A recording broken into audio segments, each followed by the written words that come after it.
Você alguma vez, ao ler um texto, teve que ler mais de uma vez porque a mensagem não tinha ficado muito clara, talvez um pouco confusa, talvez um pouco ambígua? Já pensou que se você teve certa dificuldade para ler o texto de alguém, pelo fato desse texto estar um pouco truncado, ambíguo, quem sabe, pode ser que alguém tenha tido essa mesma dificuldade em relação ao texto que você tem escrito?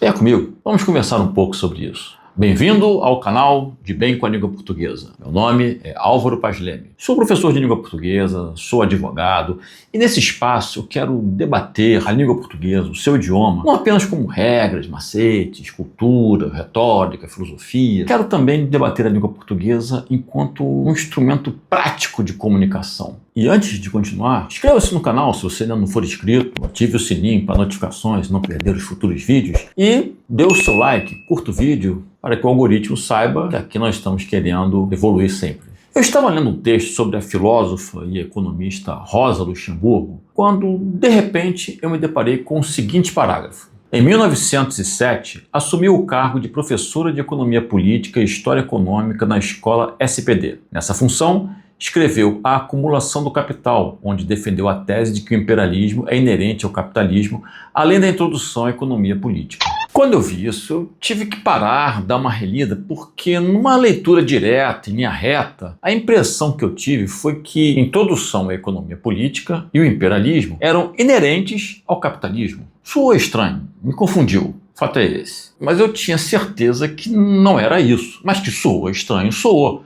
Porque eu estava num ritmo de leitura acelerado, estava absorvendo as informações, conectando a informação anterior com a informação que viria logo depois. E nesse momento, quando eu cheguei ao fim do parágrafo, eu tive que parar, respirar fundo, reler o parágrafo para saber exatamente o que o autor quis dizer. Mas para entender, eu tive que fazer um processo mental de reorganização dessas informações de modo a tornar o texto inquestionavelmente inteligível. Eu tive que fazer essa reorganização para ter certeza que eu tinha entendido aquilo que o autor quis dizer. E aí vem a pergunta: o que aconteceu para que esse texto tivesse ficado truncado de repente? Eu parei, olhei, pensei, aí sim cheguei à conclusão. Ah, tá. Isso aqui que eu achei que era uma informação complementar é, na verdade, o título de outro livro que a Rosa Luxemburgo escreveu. Mas eu tive que perder tempo precioso de leitura para reorganizar meu pensamento para entender o que o autor quis dizer. Mas foi então que eu percebi o que aconteceu. O autor foi tendo as informações na cabeça, ele foi colocando tudo direto no papel, em linha reta. Pensou, colocou, pensou, colocou, pensou, colocou. Até aí tudo bem. Tem uma ideia, coloca logo no papel antes que ela desapareça. Agora, tendo feito isso, depois de escrever tudo que veio à tua cabeça, dê uma relida no que você escreveu, de modo a evitar esse problema que eu tive, de conseguir entender aquilo que o escritor estava querendo transmitir. E nesse caso, o que nós poderíamos fazer para tornar esse texto mais fluido? Você tem que analisar as informações que você colocou no papel e ver se elas estão pertinentes umas com as outras. Se de repente uma informação não ficaria mais bem colocada em outro ponto do texto. Dá para perceber que Rosa Luxemburgo escreveu 2 livros, A Acumulação do Capital e Introdução à Economia Política. Só que neste segundo livro, o que talvez não tenha ficado tão claro, é que ela defendeu a tese de que o imperialismo é inerente ao capitalismo.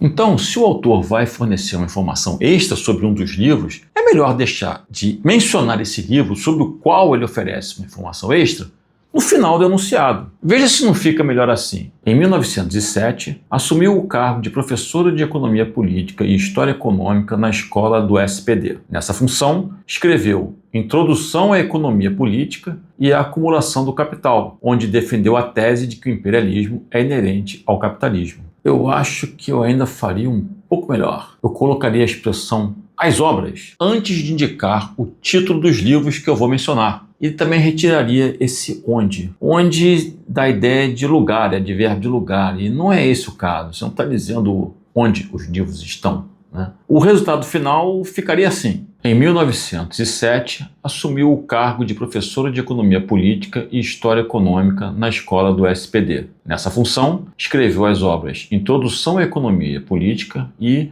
A Acumulação do Capital, no qual defendeu a tese de que o imperialismo é inerente ao capitalismo. E aí você pode perguntar, puxa, mas é tão fundamental assim colocar essa expressão, as obras, antes de indicar os livros? Não, não é? Essa é a minha opinião. Eu entendo que se você colocar essa expressão as obras, você vai facilitar um pouco mais a vida do seu leitor. Como assim? Por que eu facilitaria? Porque, embora as aspas já ajudem a entender que introdução à economia política e acumulação do capital sejam livros, a expressão as obras já está mandando uma mensagem preliminar para o leitor. A mensagem de que, logo em seguida, o que ele irá ler serão títulos de livros, de obras que foram escritos. Essa mensagem dá uma certa tranquilidade para o seu leitor, porque ele se prepara para uma informação futura, em vez de ser pego de surpresa e concluir rapidamente que aquilo que ele está lendo naquela hora são títulos de livros, já que, em tese, ele estará num ritmo acelerado de leitura, aí tem que parar e se recuperar no texto. Quando você dá dica para o seu leitor, ele já se prepara, ele fica mais receptivo para a informação que você vai dar, recebe a informação que ele acha que vai receber e acaba sempre ficando com uma boa vontade melhor para aceitar o seu argumento. O que acontece é que na leitura, e tenha sempre isso em mente, a gente começa a ler devagar, começa a se interessar pelo texto, e à medida que vai se interessando, a gente vai acelerando cada vez mais a leitura e vai pegando, aí de repente, se você encontra uma informação truncada, você breca demais e se perde. A física explica isso. Quanto mais rápida a aceleração, mais brusca a freada. E quando você dá essa freada no texto, na leitura do texto, porque um fluxo de informação não está muito legal, não está bem concatenado, a tua leitura é prejudicada. Se você está escrevendo para alguém ler, você tem que sempre facilitar a vida de quem vai te ler. Mas se você ao escrever achar que, se eu colocar essa expressão às obras, é mais palavra, o texto fica mais pesado, fica mais chato de ser lido, tá perfeito. A obra é sua, o texto é seu. Você vai esculpindo de acordo com aquilo que você acha que é melhor, mas sempre invista, que é melhor para o seu leitor. O texto é sua propriedade. Você vai adaptando da forma que melhor lhe convier. Mas o mais importante é você pensar no seu leitor e nunca perder de vista aquele questionamento inicial. A ordem que você coloca as informações no seu texto tem que ser de forma tal que não atrapalhe a leitura daquele que vai dedicar tempo e atenção ao que você tem a dizer. A análise, por óbvio, está em aberto. Eu talvez não tenha oferecido a melhor solução, mas eu acredito que essas duas pequenas mudanças que eu sugeri tenham tornado o texto um pouco mais coeso, um pouco mais coerente, e um pouco mais fácil de ser lido e absorvido pelo leitor. Tenha sempre em mente, o leitor é uma criança mimada. Ele não quer perder tempo tentando entender o que você quer dizer. Se ele tiver que fazer isso, ele vai largar você e vai procurar outro texto para ler. Isso pode fazer uma enorme diferença dependendo do seu leitor. Por exemplo, se o seu leitor for o examinador da banca do Enem, ele vai achar que você não tem condições de ir para a faculdade. Se o seu leitor for o responsável pelo RH da empresa, pode ser que ele ache que você não tem condições de trabalhar ali. Se o seu leitor for um magistrado, talvez ele ache que seu pedido não mereça ser acolhido. Seu leitor não pode ler o seu texto mais de uma vez. Ele tem que ler uma vez e gostar. E se ele tiver que ler uma segunda vez, que seja porque ele gostou muito. Até a próxima.